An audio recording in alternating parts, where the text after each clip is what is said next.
గూగుల్లో 6093 అని కొడితే జగన్ రెడ్డి జైలు జీవితం మొత్తం బయటకు వస్తుంది. వైఎస్ వివేకానంద రెడ్డిని హత్య చేసిన వారిని గూగుల్ టేక్అవుట్ ద్వారా సిబిఐ గుర్తించింది. జగన్ రెడ్డి బ్యాచ్ నేరాల గుట్టు రట్టు చేసిందని గూగుల్ పై కోపం పెంచుకుని విశాఖకు గూగుల్ డేటా సెంటర్ రావడానికి జీర్ణించుకోలేకపోతున్నారు జగన్ రెడ్డి మరియు బ్యాచ్ అంటూ సర్వేపల్లి ఎమ్మెల్యే సోమిరెడ్డి చంద్రమోహన్ రెడ్డి ఎద్దేవా చేశారు. విశాఖలో గూగుల్ సంస్థ రావటం ఒక్క వైసీపీ తప్ప అందరూ స్వాగతిస్తున్నారు. కారణం గూగుల్లో 6093 అని కొడితే జగన్మోహన్ రెడ్డి జైలు జీవితం బయట వస్తుంది.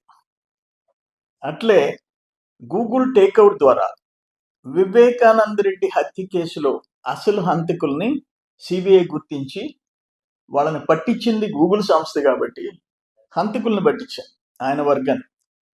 దాని మీద బహుశా పెద్ద కోపం ఉండొచ్చు.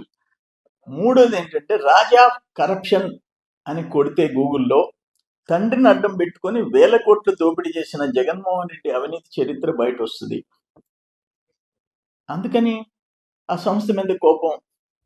నేనేమంటానంటే ఈరోజు 1,33,000 కోట్లు అసలు గూగుల్ కంపెనీ ఇండియాలో ఆంధ్రప్రదేశ్కి రావటం, కొత్తగా స్టార్ట్ అయిన ఒక స్టేట్లో రావటం, లోకేష్ బాబు కృషి, దాన్ని జీర్ణించుకోలేక నేను ఒక మాట అడుగుతాను. నీ సాక్షి పత్రికలో కానీ సాక్షి ఛానల్లో కానీ రాష్ట్రానికి ఇంత ప్రతిష్టాత్మకమైన ఒక సంస్థ వస్తుంటే ఒక చిన్న ముక్క కూడా రాయరా?